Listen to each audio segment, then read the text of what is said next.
General साहब, जय हिंद। शुरुआत आपसे ही करना चाहूंगा। पहले तो आज जो यूएन में स्टैंड है भारत का, उस पर मैं आपकी प्रतिक्रिया चाहूंगा।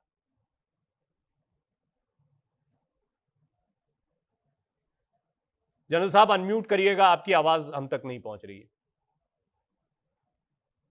डॉक्टर प्रवीण साहब, बहुत बहुत धन्यवाद। आपने मुझे आपके चैनल के लिए इनवाइट किया और मैं शुक्रगुजार हूँ।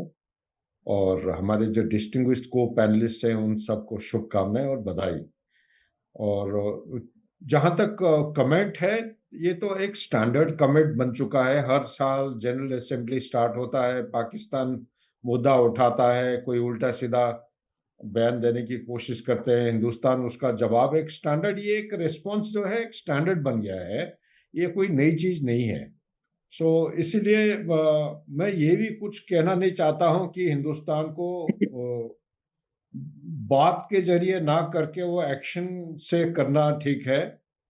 मुझे पूरा उम्मीद है देश के जो ओहदेदार हैं, जो हायरार्की में बैठे हैं, वो सूझबूझ से काम ले रहे हैं। क्योंकि विश्व का जो आज के दिन में जियो पॉलिटिकल चर्न और जियो इकोनॉमिक्स की जो टर्बुलेंस हो रहे हैं, इन सारे चीजों के बीच में अगर ये मुद्दा को उठाते हैं तो उसका प्रायोरिटी में शायद वो उतना ऊपर ऑर्डर ऑफ प्रेसिडेंस में नहीं आएगा जितना हम उम्मीद कर रहे हैं। तो यही एक चलेगा कि बात के जवाब बात से।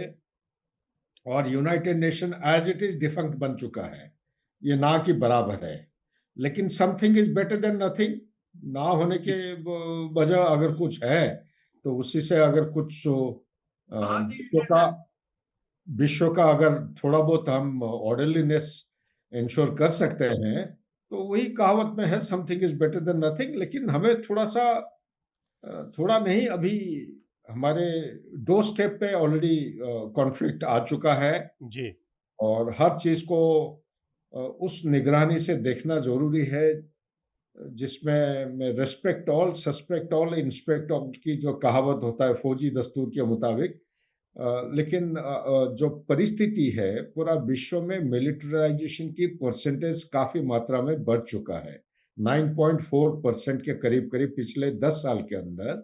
और 2.743 ट्रिलियन डॉलर अभी खर्चा हो रही है सिर्फ मिलिट्री के ऊपर। चाहे यूएस की बात करिए, यूरोप के कोई भी देश, ईस्ट एशिया, जापान जैसे देश का 1% से नीचे हुआ करता था, उसका भी डिफेंस बजट बढ़ चुका है। तो ऐसा स्थिति में आप अगर भारत के आसपास के पड़ोसों का अगर देखेंगे डिफेंस बजट, ये काफी मात्रा में बढ़ गया है।